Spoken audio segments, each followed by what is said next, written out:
I ended my last LEGO City update saying that I need to sleep on the new layout.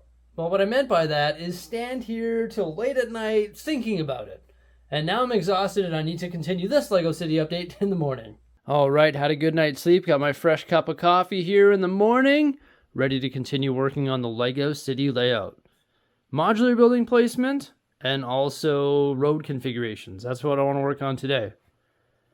And it's going to be quite the task. The first thing I need to do is pack away all of these loose things, that being the vehicles, minifigures, and then some of the road details. Just because most of these roads are going to be like relocated. And in order to do that efficiently, all of these loose moving objects have to be removed. So here's the majority of the vehicles removed from the LEGO City. There's quite a few of them. Had to bring that container in from the garage. Then all the minifigures are in here, along with some more vehicles. And with all of those removed, it's just going to be so much easier to move these roads around. Just so much less clutter. Look at that, though. Clean slate policy right here. This is going to be awesome, placing all these modular buildings. I think I should probably start at the back and work my way forward. With that said, a lot of the road plates are in the wrong positions. For example, this one here used to be in front of the McAllister's house. It's got the 2 road level pull-ins there. And then all of these ones used to service the other residential buildings. That's why there's curved slopes right there so that vehicles could actually pull into their driveway. So a lot of those road plates have either got to be modified or moved in front of the appropriate building. One of the most commonly asked questions is, how do I manage the dust in my LEGO room? Well, when I make big changes like this, I make sure that I dust absolutely everything because it's over here anyway, right? I may as well take the time to dust it. So not only am I making a fresh new layout, but there's also going to be less dust in the LEGO City, which makes me happy. Another thing that I need to think about with this new layout is the train lines. Are they going to stay exactly how they are right now? I mean, I definitely want trains in my city. I think they're so cool, but maybe this raised train line shouldn't go down this street because now there's residential buildings on either side of it. Maybe it needs to come down a different street. And then there's also the ground line. Should it continue to go down this street and sort of curve awkwardly by this pillar? I'm not too sure. Might have to make some changes there too. But it's pretty cool seeing the train zoom around the LEGO City when there's no buildings, because you can just sort of see it from all angles.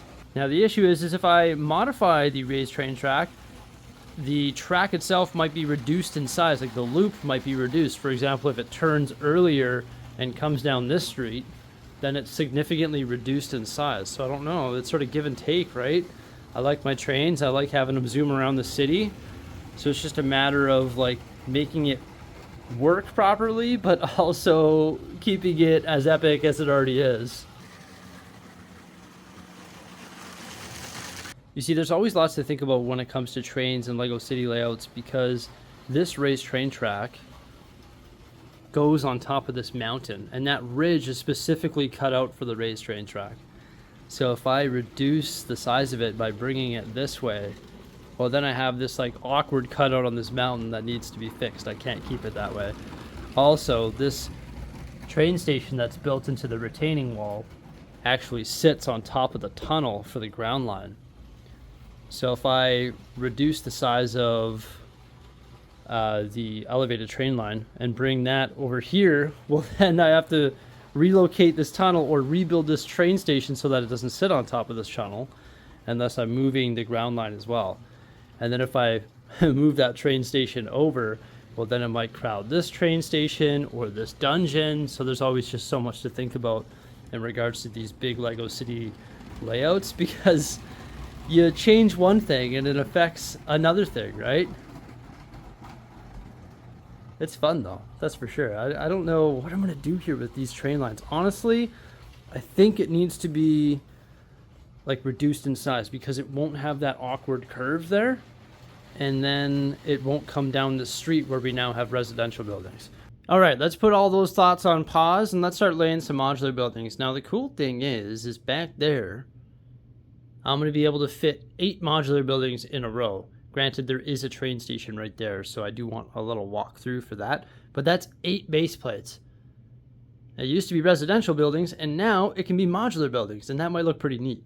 So you've got the Dinos exhibition and then the double pet shop. There's an open base plate here so that I can create some sort of entrance to the platform covering train station. Then I have the assembly square, the bakery, and also the double jazz club. And I think those look good from afar. It's pretty consistent. I also started working on some of the road plate configuration as well. So anywhere that you see the single 16 by 16 road plates, the ones that are missing the tiles, those are going to be one-way streets, similar to the ones here out front of the amusement park. So I actually extended this one back and then made that one-way street connect all the way over there behind the botanical garden. And then that leaves 2 base plates all the way along here. I believe it's 10 base plates long, maybe even a bit longer. I'd have to count.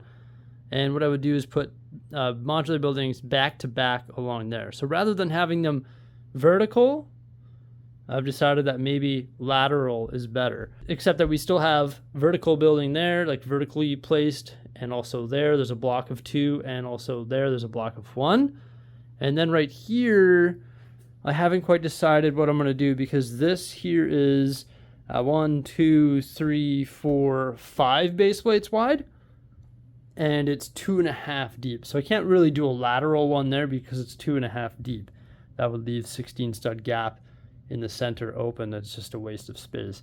So what I might do is just put a road plate. Here's all my extra road plates. I might connect the road in the center here where this T intersect is, and then I have 2.5, so you can fit 5 base plates there and 5 base plates there, and it's just like 2 separate blocks. So that's pretty neat, because then we'll have like blocks here, blocks there, a block over there, and then this one that is just sort of a different direction, and then it goes back to vertical. And that's what I wanted to do, is try and get away from, it's still sort of a grid, but get away from the, I'm going to call vertical grid, and get some horizontal lines going in the Lego City. And I just wanted to try something different. That's why I'm sort of going this route. But nothing is permanent. Everything changes. I know a lot of people want me to put an angled road in the Lego City, but honestly, those just gobble up so much space. It's doable. I could put one big angled road here, but it just takes up so much more room than the grid. The grid is definitely the most efficient when it comes to fitting as many buildings as you possibly can in the Lego City. And I have a lot to choose from and a lot to place. So I've got to find homes for all of these buildings. So putting an angled road in, I just don't think is going to allow me to do that. I like this like basic layout for right now. I mean, it could change, and I've still got to go through and put the roads in the right spots, because there's turns and T's in the wrong spots, and one-way roads that need to be fixed up, and much more. Now, I know this is going to be sort of strange, because there's going to be a whole strip of buildings that are facing the opposite direction. Luckily, if it doesn't work out, it's going to be very easy just to revert back to the old long grid blocks, because, look, it's right there. All I have to do is just remove these roads and convert it back and connect these roads. So it'll be very easy just to like go back to how it was, but I want to try something different. After a ton of hard work, I've achieved my goal. I've reduced the mess to 2 tables. And the layout is coming along beautifully. Thank goodness everything is out of my workspace, because I actually need to put the Lego City project on hold so that I can build and review the Viking Village. So as you can imagine, I'm pretty excited about that. I'm also excited about a live stream that I'll be hosting on Whatnot. It takes place on Sunday, September 10th at 12 o'clock Mountain Time. During that stream, I'm going to be auctioning off a whole bunch of minifigures. They're all going to start at $1 each, and I also have 13 giveaways lined up. I'm going to be giving away one of each of the Marvel Series 2 CMFs, and then I'm also going to be giving away a brand new sealed-in-box Spider-Man Final Battle. So during that stream, I'm going to be selling a bunch of these figures, and the way it works is every 10 to 15 figures, I'll be hosting a giveaway. You do not need to make a purchase to enter into the giveaway to win, and if you do win a giveaway, I cover the international shipping. If you're not a member of Whatnot, I do have an affiliate sign-up link, and when you sign up using that link, you get a $15 credit, which can be applied to your first purchase on the platform. So I've got some pretty cool figs for sale, and also some pretty cool giveaways. All right, let's get back to the Lego City and have a look at the updated layout. I actually want to start my little overview right over here, because there was a decision that I was having a tough time with. And that was this bridge. I was like, what am I going to do with this bridge? In fact, before filming this clip, I filmed the whole thing. Like, what am I going to do with this bridge? What am I going to do with this water? What am I going to do with the Venetian houses? Oh my gosh. And then I decided, you know what? It's actually just going to stay how it is, because I was working on the layout and I could not find a home for the Venetian houses. And I just think it makes sense to have here because of this creek and the water flowing underneath this road. I like this elevated road, and I just like the Venetian houses.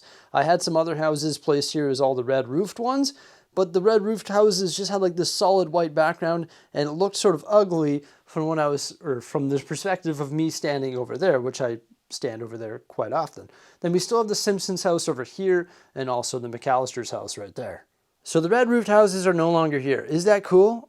I'm not sure. I think it's not bad though, because I actually sat here for quite some time trying to figure out the new layout of the residential area, and this actually worked out perfectly. So what I decided to do was put the Heart Lake City School right here, so it's in the residential area. Granted, I do need to just put a little masonry wall right there so that the children don't fall into the canal. But there's not really any other canals here in the Lego City, so this is the only spot where I could sort of fit one, because working it over here would just be hard to do, and I think honestly it would be out of place over there. I'm talking about the Venetian houses. So just behind the McAllister's house and the Simpsons house, I have all of the residential buildings now. So they actually all fit on this block. So you got the Apple Tree House, the Modern Family Home, the Townhouse, Fort Privet Drive, and then the red roofed ones on the backside. It doesn't work. If I flip the red roofed ones facing this way, it actually doesn't work. Just the math of it all didn't work. I sat here and I thought about the math for a long time. It's just because this one here is 1.5 plates and all the other houses are 1 plate. So the math of it just had to be like that. Now there are some random tiles sitting here. That's because this actually used to be like beside the walkway into the train station. So I just need to like take all of these tiles off and remodify that yard, and also these tiles here, and remodify the Simpsons yard. In fact, I think all of these yards definitely need some more vegetation and just a little bit more action, but I'm really happy with the new position of all of the houses. And also the school. So we actually have some more sort of houses. They're townhouses, and they're actually right over there across the street. Yeah, right up against the train track. No matter what I do, there's going to be stuff up against the train track. But those are the townhouses from the Birch Bookshop and also the Pet Shop. I've got 2 of each of those, so we have 4 townhouses right there. And then on the end of that street is actually the rebrickable model that was built using a Hogwarts castle, and that is a university. Now, as you can probably imagine, I sat down here all day moving things around. And eventually I got dizzy. My knees started hurting a little bit. I honestly got dizzy. The ups and downs were pretty crazy. But I tried different configurations literally all day. I used to have the construction site right here where the hospital was, and actually tried to put it back there. And I just thought that this is a really good spot for the hospital because it's on its own. There's a pull through for the ambulance, and there's actually 16 studs of breathing room that I would be able to do something with for the hospital. So I think the hospital is going to get a base plate and a half, but there's going to be some sort of grounds around the base of it, which I just sort of think makes sense. Now I'm really going to mess with you, and I'm going to continue the new Lego City tour over here. So just outside the amusement park, I've got 4 base plates for modular buildings. I put 4 corner buildings there. The Grand Emporium, the Disney Costume Shop, the Palace Cinema, and also Sesame Street. Check out the view. We never had this with the old layout, did we? Oh, yeah, I think that looks pretty cool. In the end of the street there, we've got the fire brigade beside the detective's office. And then we have the boutique hotel, which is actually a double corner, right? I built that using 3 boutique hotels, and it makes sense that it's right across from the train station and the amusement park. Now I'm going to mention it for the 3rd time that the roads need to be reconfigured. This is not the final road configuration. Now I'm going to continue to mess with you and my knees by crawling back over here and continuing to have a look at the main core of modular buildings. You've probably seen this before because it's very similar to the old layout. In fact, so is the Grand Emporium and the Palace Cinema, but I just think that these buildings pair up really nicely together. I wanted to keep this courtyard because I think it looks cool in front of Town Hall.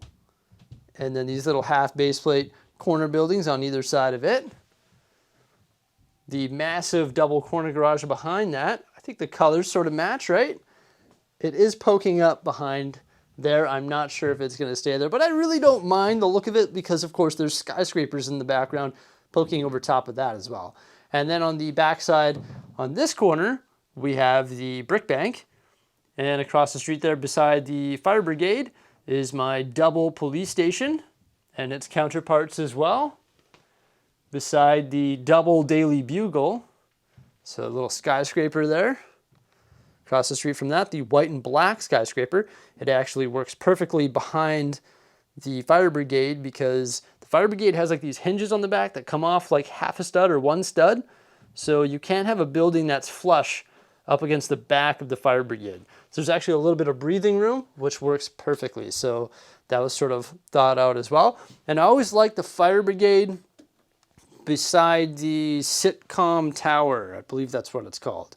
It's a rebrickable model done by brick artists, and a lot of people have created this, and it looks pretty cool beside the fire brigade because it's a very similar size, and I really like that. Also, similar to this color-wise is my skyscraper that sort of looks like the Sanctum Sanctorum. And it also adds a lot of height to the front end of the Lego City. And I don't think the height actually takes away from the visibility of the back end of the city, because when you look from over here, you can see that there's more modular buildings behind. So it's actually pretty cool. I love this block right here. Like, this is just such a good grouping of modular buildings. It is absolutely fantastic. Then we have the hospital right there. And behind the hospital, there is the Sanctum Sanctorum corner. And then the construction site. And the construction site is the start of the backside of that row of buildings.